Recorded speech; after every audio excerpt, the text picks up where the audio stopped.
How do I? Uh, Yes, I just saw him on the message. how do I what you call that? Yeah, you post together on the Facebook thingy. Yeah, he posted already.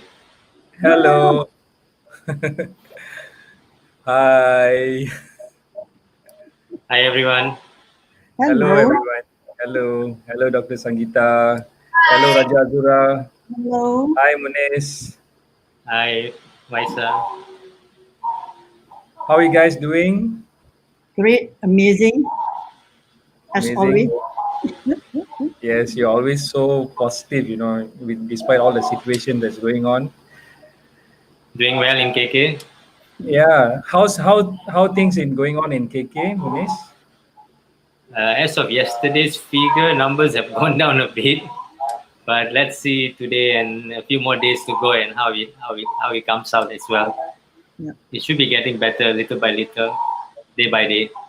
Right, right. So we are going to hear a lot more about what's really going on in the ground after this, lah. So, friends, we have here today Dr. Sangeeta, founder of Yayasan Health, right? And Raja Azura, who is here, who has been doing a lot of work before this and currently very involved with this project. And then Muneswaran who is in KK right now. He has been there for the last 22 years, and he is going to share a lot about what's really happening on the ground in KK and in Sabah also. Right. So, welcome everybody to the show. And if you feel, you can just drop in and say hello to everyone. So they can also, and if you have questions, feel free to share your questions here. Say hello, and we will answer your questions as we go along. So, Dato Alia is here. Hello, Dato Alia. How are you doing? And Dr. Retina is here also. There is a small gap from the time you comment and from the time we answer because it's a gap in the live stream lah. So hope you don't mind. So as we go along, first of all, I'd like to introduce here the speakers one by one. First, we have Dr. Sangeeta Kaur. She's actually an ardent mental health advocate and ambassador who's also a licensed counselor under the Ministry of Women and Family. She's also the founder of Emerging Journey Asia, EJA, an organization that focuses on mental and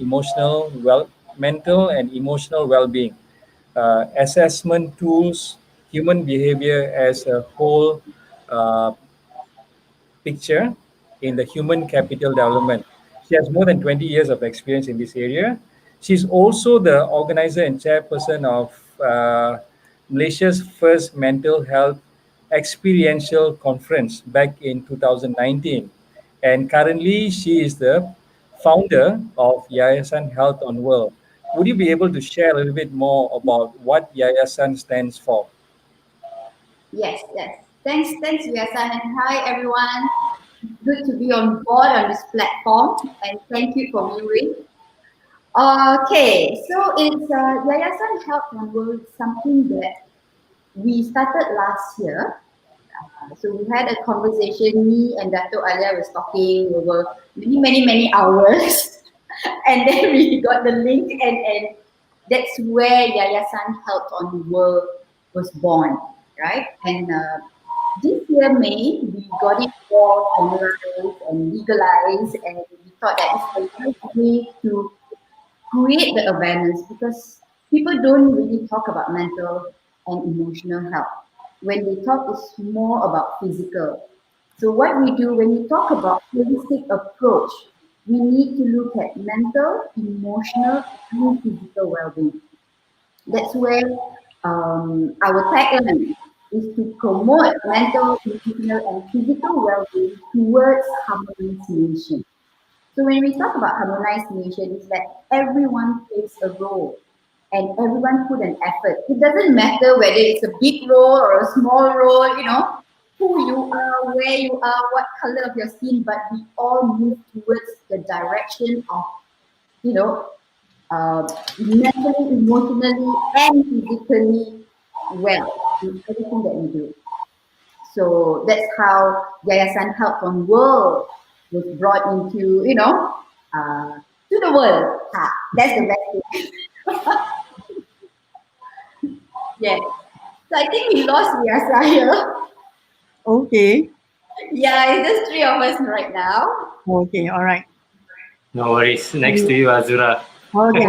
Let's continue. I think I'm going to talk about some of the initiative that me personally and also with some friends and tulips and few other parties who have tried to rally as much as we can to help on the first lockdown and also now with the second lockdown. The first lockdown, me and friends, we tried to rally and we managed to rally about 100,000 altogether. The first one is on tulip movement, hunger relief. If you remember, we did promote that in our Facebook, and we managed to raise about 25, more than 20,000 altogether. We actually targeted 5,000, but we ended up with 20,000. That shows how generous the people of Malaysia in terms of actually contributing to this effort whenever we want to help others and we know that there are people in need. The second one during Ramadan, I also me and friends also with another group we rally for food and also to buy dry items for the needy. We managed to rally about 70,000 altogether. And in totality, we managed to help 18,000 people out there in terms of giving assistance and also help. And the other one on PPE, specifically where we help few hospitals in Perak and also Kedah during the first lockdown. Another 20,000 have been collected during that time.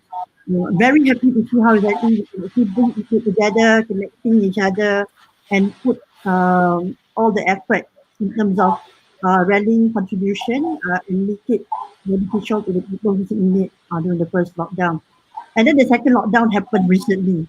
So that's where every day I keep on seeing all the statistics coming through. And many groups are have been discussing about the number has been increasing, Sabah has been affected quite badly, and all.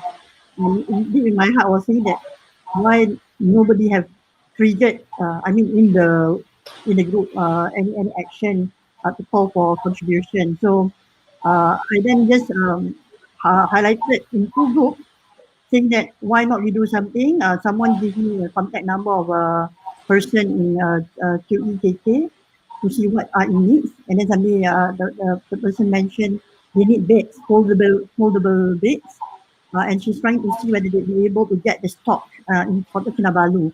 So she managed. One Sunday she went to few kedai, some shop, managed to find 1 dozen of foldable beds, contacted me, and I just blast through two WhatsApp group to say that I need about 3,000 to buy foldable beds. Within 30 minutes, when I look back to my handphone, it's all taken. Amazing, such an amazing thing. And I have about few hundreds more for them to buy dry foods and also fruits. The bed have already been now it's already been sent to EKK Sabah. And then I have a conversation as well with my dear sister Dato' Alia and also Bro Badri to say that why not we do something more than that, because there are a lot of things that is in need, medical supplies and all. And I think that's where suddenly we said why not then we get bigger group who have the passion to contribute and to help to be in this mission.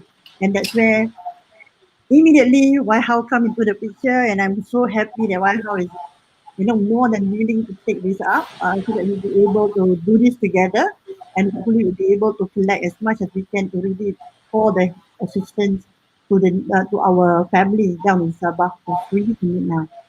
Yeah. Yasa is back. Yeah. So First time it ever happened.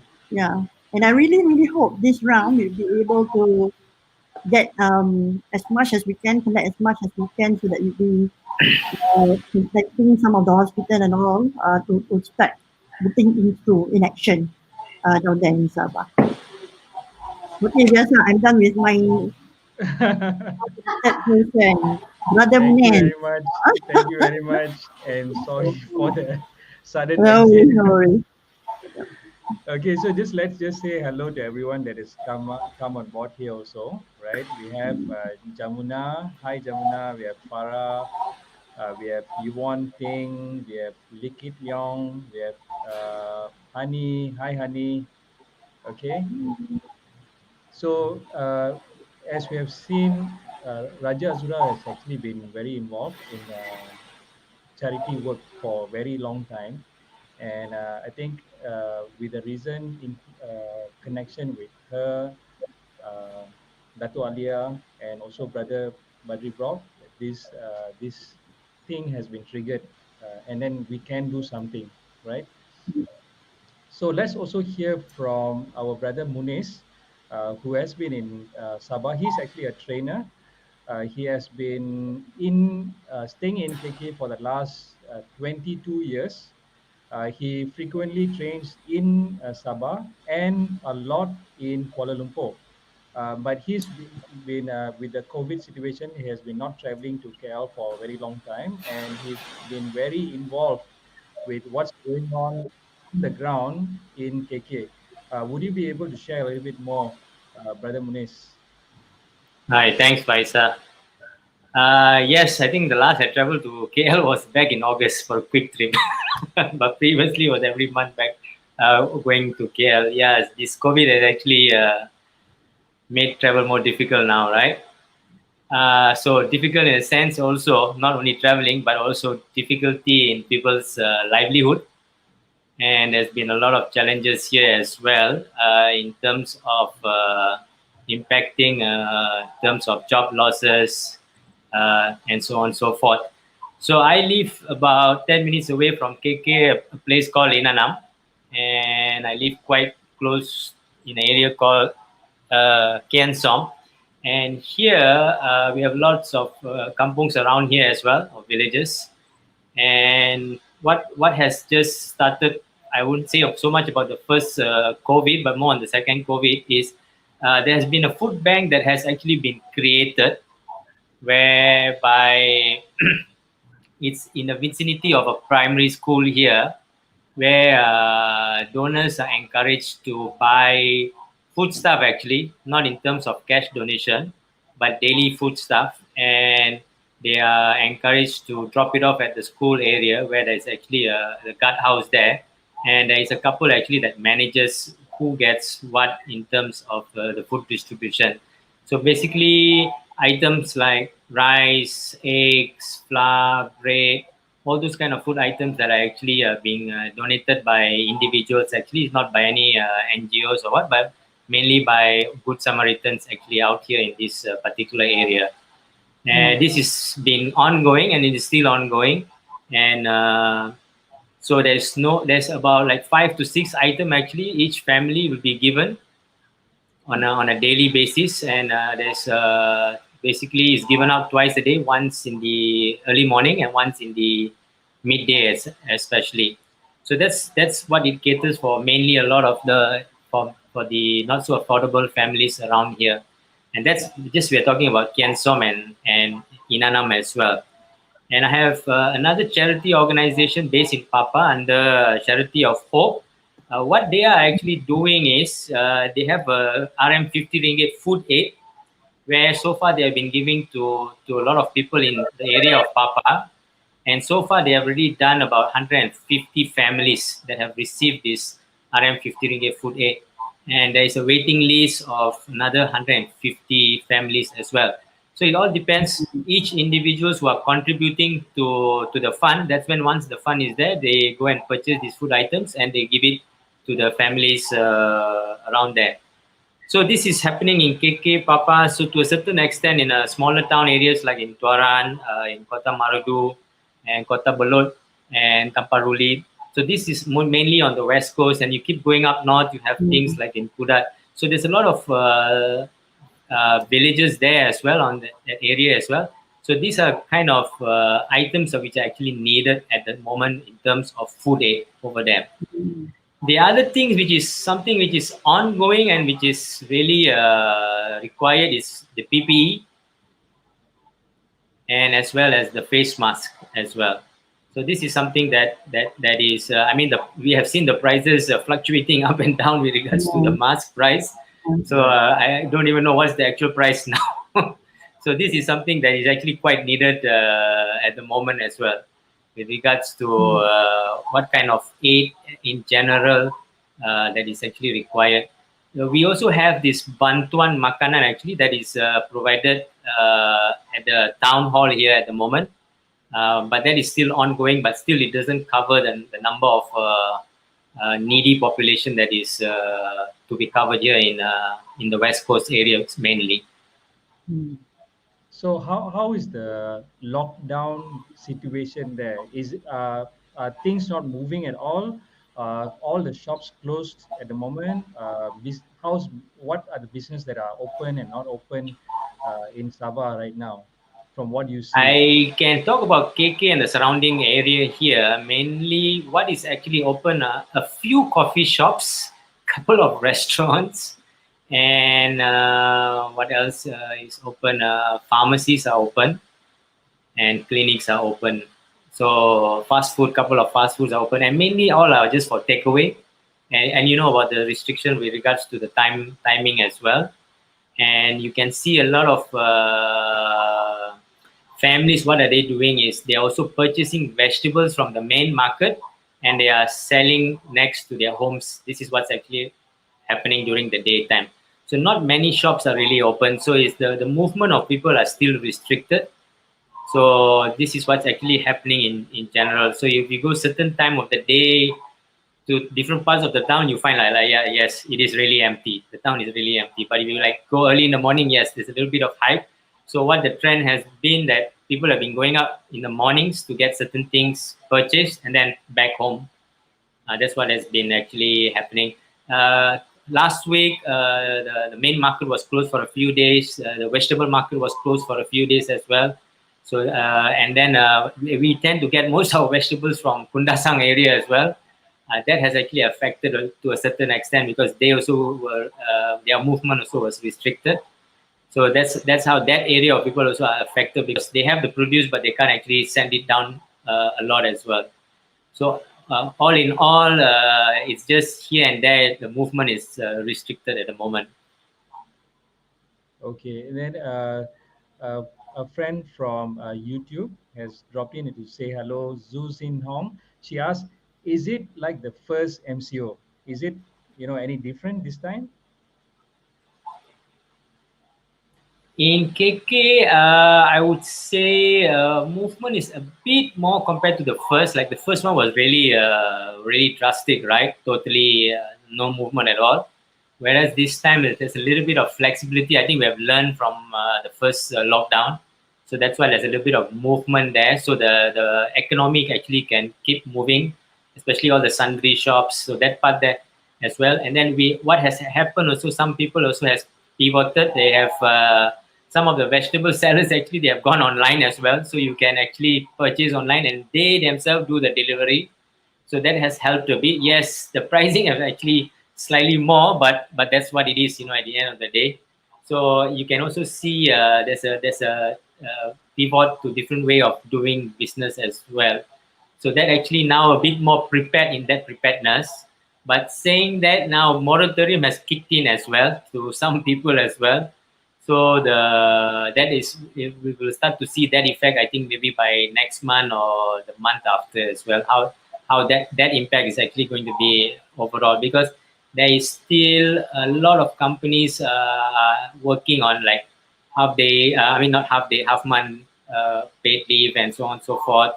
So that has actually have affected a lot of their commitments to that extent. So I think we're learning more and more in terms of how do we deal with it because I mean like what we have heard and like what we say, the COVID is here to stay. It's just that how we're going to manage it and going around it on a day-to-day basis and restrict our movement and not so free like how we used to be. Right. Okay, so let's just say a few more hellos to our friends who have dropped in. We have Sri Drona Devi, we have Amza Fansuri, we have Sam Savaraj, we have Zhu Xing Tong, and then we have our brother Badri Bob here. Okay, she has said hello too. Again, what? How is the situation at the hospitals right now? Um, please don't quote me.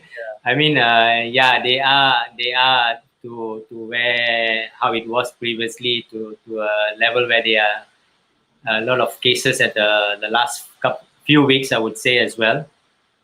So that's why the CMCO came into effect. So that part there, the challenges are there in terms of dealing. But saying that there are still people out there not wearing the mask as well, so they're still getting fines going on.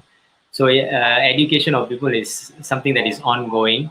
The hospital personnel, I would say, they're doing a fantastic job in taking care of all those who have been admitted. I mean, a few hospitals here they're running, I would say, to the maximum way they can actually handle these cases. But one thing we can say that they're more equipped now. They have better knowledge in terms of dealing with it compared to back in March. So that's why you can see the cure rate is also much higher now. So, and the tests are getting more frequently done as well. And if you drive around KK as well, you can see there's a lot of testing going around now. So there are a lot of companies who are asking their staff or their personnel to be tested more randomly. So that is also helping in that case. So that's why there has been quite a lot of numbers as well. And I believe also the prisons a couple of weeks back also they had quite a lot of cases, and that has actually subsided now because a lot of testing has been done.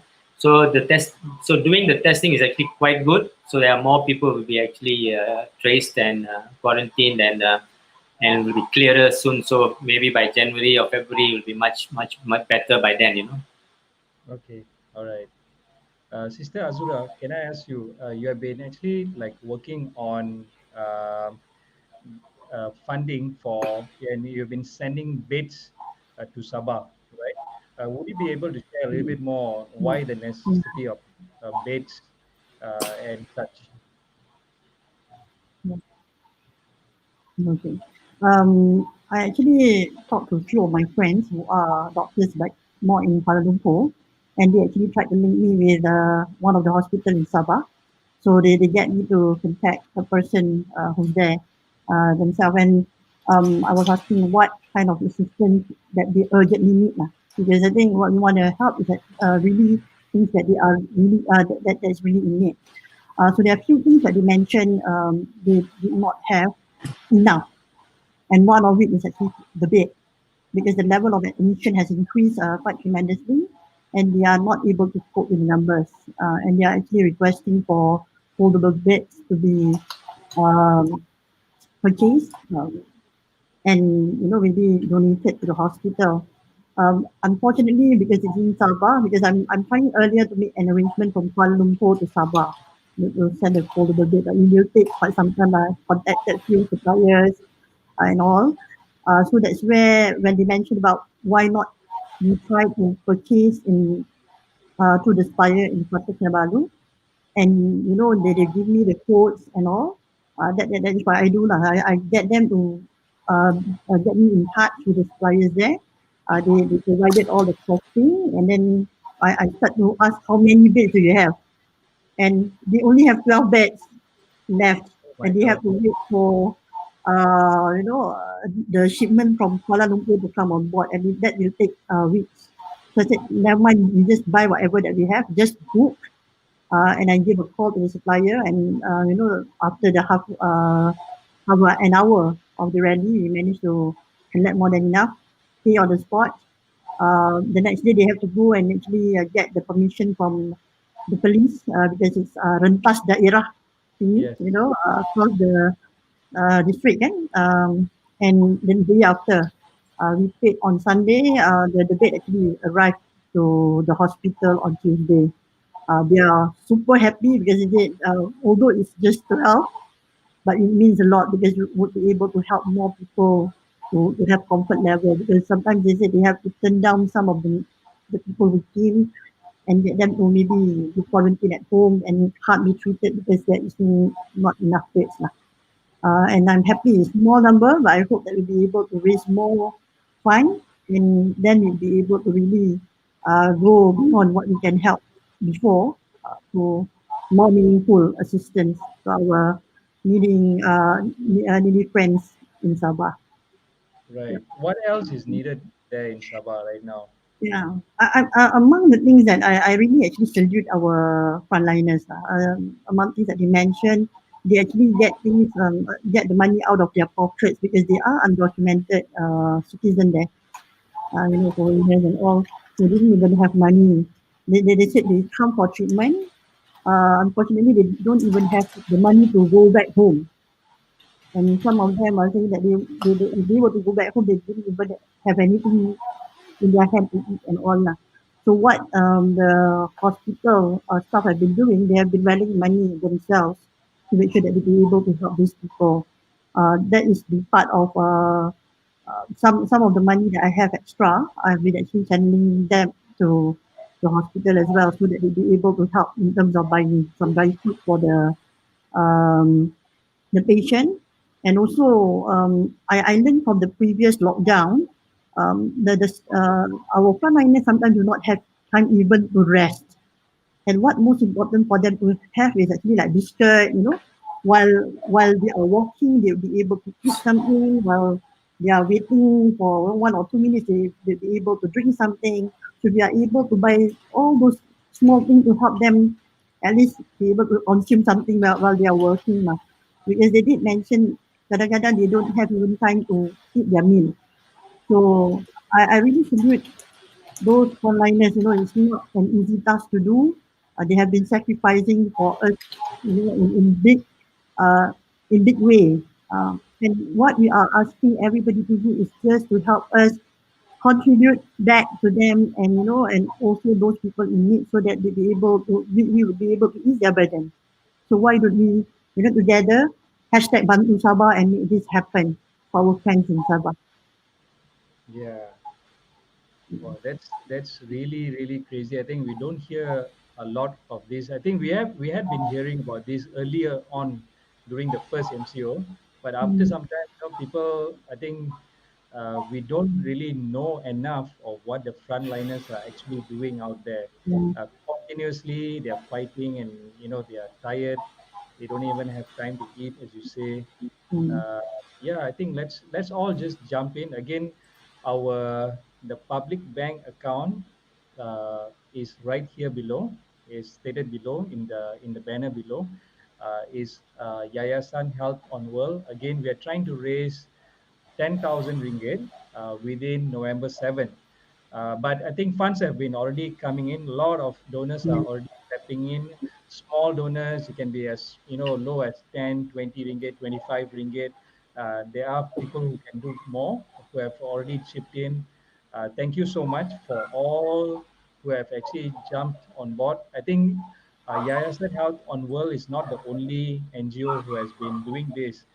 There are a lot of NGOs who have been quietly doing this, and I think Yayasan Health on World has jumped in graciously to front this effort.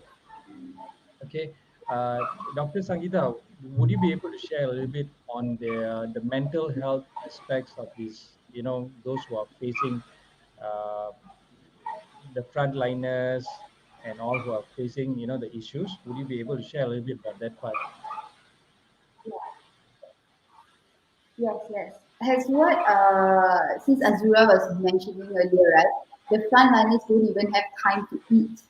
And the moment you open your PPE, then to put it back all again, it takes some time.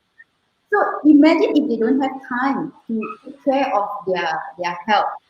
Do you think they have time to really take care and talk about their mental and emotional? It's not, because the main task here is to help people to do the test and to assist. So that is why what we do also, we do have online sessions. It can be one-to-one virtual, not only to frontliners, to everyone out there who feels that you need to talk to someone. I mean, we have other hotlines like we have Befrienders, we have Souls, we have Nyasa and all that. But if you would like to reach out, so we have online version, face-to-face session, and also we have group sessions. Group session is like, we get a few people in a virtual settings where they share about their emotions, their feelings, their thoughts, and we get all the others to chip in, right? That is one way that we can assist. A part of that, we also have physical group session and face-to-face. For those who really wants to go through the session, they feel that they want to go and help themselves. Our location is in Wisma YPR, level 3A. So fix an appointment, you can go to our website. So if you can QR this code, it will lead you to our website, right? You can email us, you can call us for a session. There's a lot of things that people don't understand when we talk about mental and emotional. There's still a huge stigma around it. All right. And I talk to professionals. You can be a medical doctor, you can be a lawyer, anything. Some of them still feel that mental challenges, yeah, linked to you need to see a psychiatrist. That means you have mental illness. It's not. Mental illness is where you really cannot cope, where you go through severe depression, anxiety, bipolar, you name it. There's a huge spectrum on it, right? That's where you need to seek a psychiatric treatment. But when day-to-day challenges, you can't cope with stress, you can't cope with, you can't sleep. That's where you need to go through the therapy. You need to understand what is your coping mechanism. You need to understand what works for you. Because there are people out there who say, I know this will work for you, try this, it helped me. But we are like a guinea pig. Every day we are like a guinea pig. You try. Today it might not work. But if you keep on doing it, it might work. Then next month it might not work again. So you need to see what works for you. And I feel that by journaling, you will understand yourself better and you will understand the cause of your problem, right? And again, we at Yayasan Health One World, we are all out in assisting mental, emotional, and physical well-being, and we are, not only that, we go beyond when Sis Azura, Badri Bob, and Dr. Alia came and we say, okay, we need to do fundraising to assist those in need, all out. Because you don't need to wait for government, you don't need to wait for other authority to reach out. We ourselves can reach out. So why are we limiting ourselves? If you can't reach out in terms of giving money, there are many different resources that you can reach out. You can always come to us. How can you be involved? How can you go out to the public, to the mass? Because there's a lot of ways. And don't limit yourself to that. There's a question from the audience, Dr. Sangeeta, right? How do you detect mental illness in someone, and how does one get involved with journaling? All right. So on the easy part first. How do you the journaling part? Okay. You can start by writing down your thoughts. All right. You can start any time of the day, whether it's in the morning or at night or during your lunch.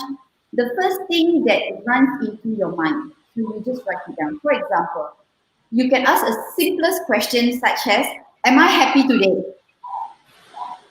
If you answer yes, why are you happy? Maybe last night I see the full moon and it's so beautiful, and it's raining now, so it's making me happy. So you start writing it down, because the first thing that comes into your mind, that is what you really actually feeling, right? And if you say no, There's a reason why no. So you start listing it out. The more you list, you can see it clearly, rather than it's just playing in your mind, right? And there's many ways to journal it. As for me, I use 10 minutes or 5 minutes. So in that 5 minutes, no one disturb me. I start asking questions to myself and I start writing. So that's one part. You can get yourself involved in journaling. The next question, how can you detect mental illness in someone? All right. Um, there's when you see an individual acting weird, that means they are normal. Most of the time when you are with this individual, they are normal. Suddenly they start to react differently. All right. But you need to see the consistency of this reaction, of this action.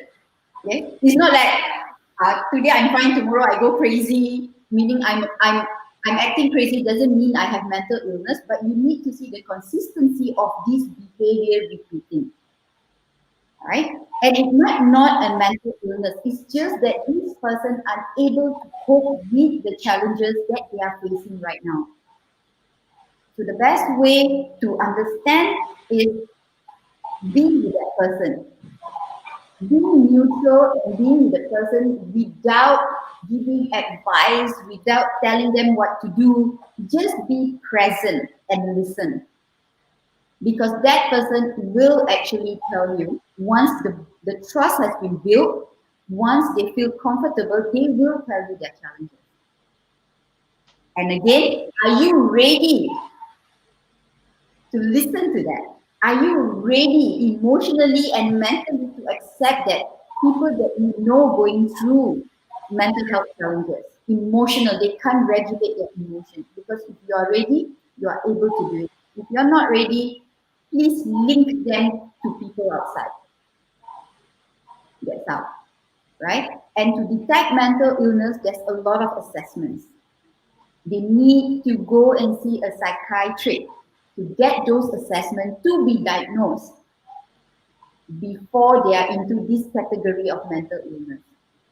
But day to day, all of us will go through mental health challenges and we need to be aware of it.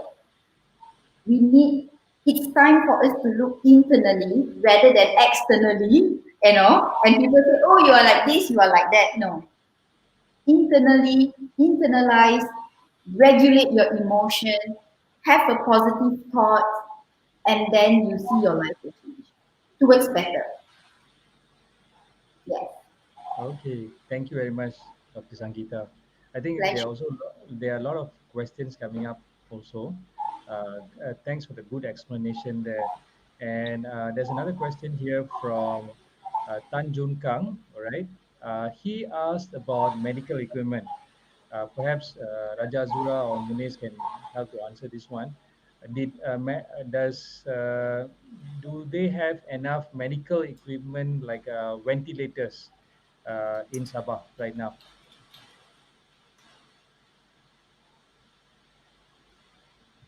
When actually I have my chat with the person in charge of one of the hospitals there, they did mention about the expensive medical equipment.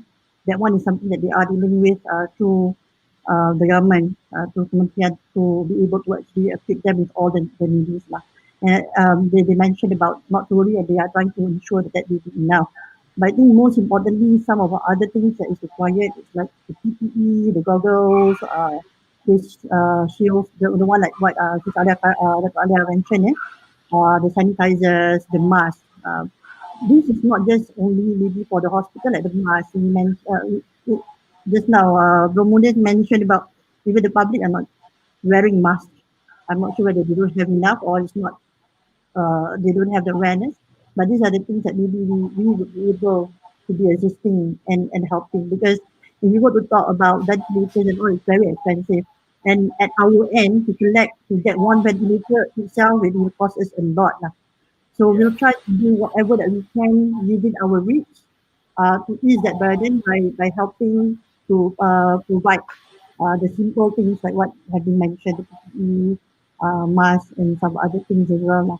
And there are also some other means that they mentioned about getting some cash, uh, a bit of petty cash, so that they be able to provide some cash to the poor ones who are actually getting their treatment but unable to even get back to their home.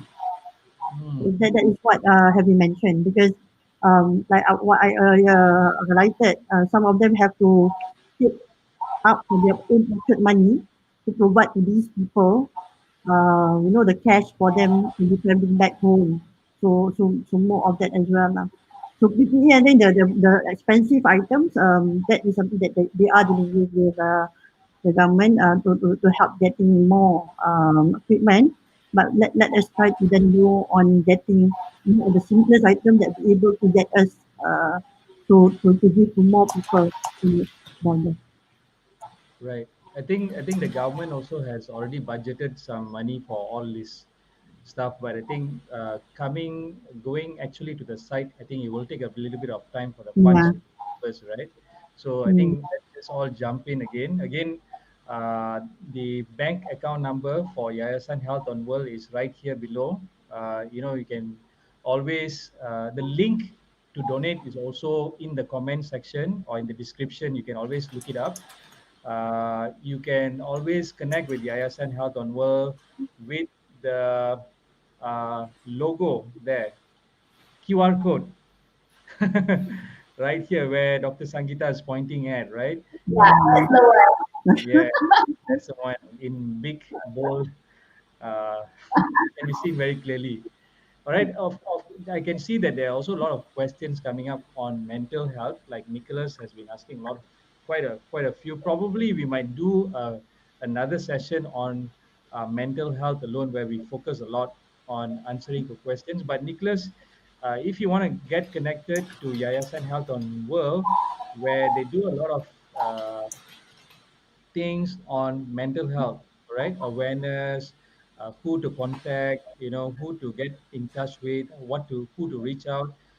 You can always connect with Yayasan Health on World. The big QR code is right beside Dr. Sangeeta there. Right? You can connect with them. Nicholas, I hope you are listening in. And also Chang has mentioned here that should we have more mental health courses in schools, maybe in middle school? Uh, Yes, Dr. Sangeeta? definitely. So, It should start from home. Right. Mental health, financial well-being, mental emotional well-being. It should start from home. The first thing you can do right now, yeah. What I want you to do is when you go back today, if you have kids or the way you communicate with your siblings and your parents, observe your conversation, observe your communication. Is it more positive or is it negative? Are you condemning people? Are you pinpointing people? Don't want to take responsibility? So be observant of that. Because we can tell, it needs to be in school, it needs to be in an organization, government needs to do something. If the core nucleus family is not addressing, not talking about it, then no point pointing fingers to everyone and ask them to do. Remember, I mentioned earlier, internalize. So the home, the nucleus family is the most important. How you communicate with your kids. When you are tired, when you come back, you shout at them. Your relationship with your spouse, with your partner, how do you deal with that? So be mindful. Yeah. Hope that answers Chang. All right. Hello, Punita's dropped in to say hello here. And Dato Alia has given the link for Yayasan How. It's right in the comments. And hello, Cynthia Mala. Good to have you here. Cynthia Mala has been also helping out with the account side, right, of this whole project. Yeah, Okay, she's our so pro. ESCO member, right? Yeah. Okay, great. Thanks, Cynthia, for the work you do. All right, we are coming up to the end of the show. Uh, Again, the bank account is right up here in the below in the banner. Yayasan Health on World. We are aiming to raise 10,000 ringgit in within the next few days.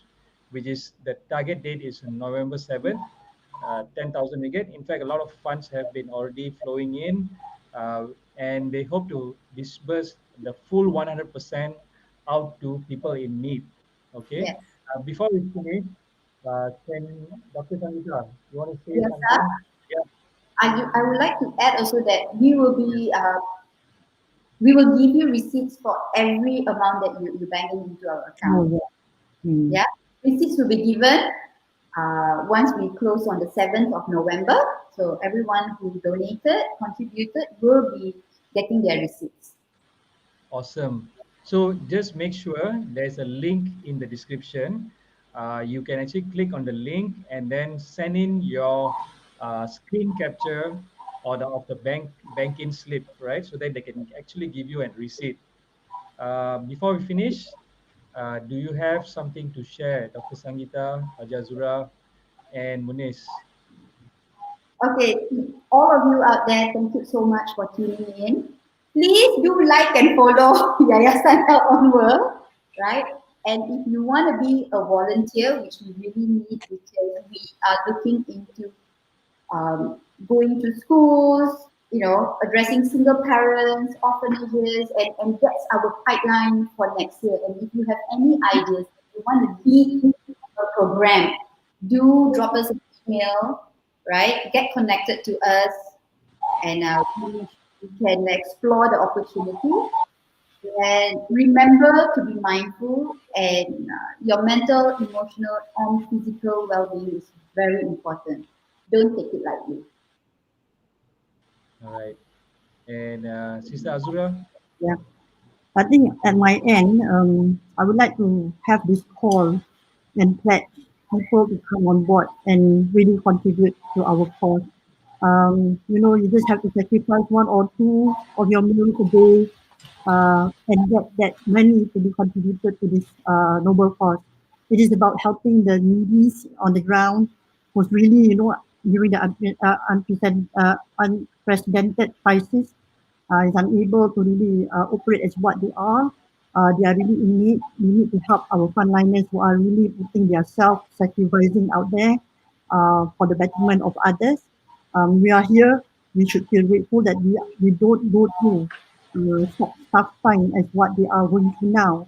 So why not just give them a helping hand by contributing whatever that we can. Although it's a small amount, it doesn't matter. What most important is your sincerity of donating. As what we know, there are lots of items needed: the masks, the goggles, um, the PPEs, and all. We are trying to see how exactly we'll be able to make this happen for the people, the hospital in need as well in Sabah. And I'm really hopeful that we would be able to get together, rally the amount that we need. We are already halfway of the 10,000 actually. We have received more than 5,000 ringgit today, and we are hopeful that we'll be able to go beyond 10,000. That is what we should be targeting for. And I would like to thank everybody in advance for the effort, for the financial assistance that have been put through so far. I'm sure that more will come forward to help. I just want to end with one para of song. Heal the world, make it a better place. You and for me, and from the rain, the heart people dying. We still caring about for the living, make it a better place for you and for me. Okay, let us make Malaysia a better place Wow. for everyone. Come and join us on this rally. Wow. Sister Azura, I never knew you could sing like that. Wow. She can sing very well. Yeah, we need to hear this. Yeah, she can sing very well. Okay, so Muniz, do you have anything to share before we finish the show today? Yeah, thanks to everyone who came on board to watch this. Thanks to those who have contributed so far, and thank you for those who are going to contribute as well. Only thing is, yes, during this time is actually all lives matter. So whatever you are doing, even silently, that makes a lot of difference and impacts people's life. There'll be someone there always watching over you as well. Thank you. God bless. Thank you so Thanks a much. lot. Okay. And Dato Alia has asked Munis, are you going to sing also after this? No, no, I can't sing. Go, Hujan, Munir, hujan di go. KK nanti. All right. We So, will see after we have reached beyond 10,000. Okay. yes. Yeah. Oh, okay. That's a good goal to achieve. So again, friends, thank you very much, Dr. Sangeeta, Raja Azura, and Muneswaran. Thank you so much for being here and sharing all that you needed to share. I think it's good for us to hear actually what's really going on out there in terms of mental, spiritual, health, finance, and why this money is needed.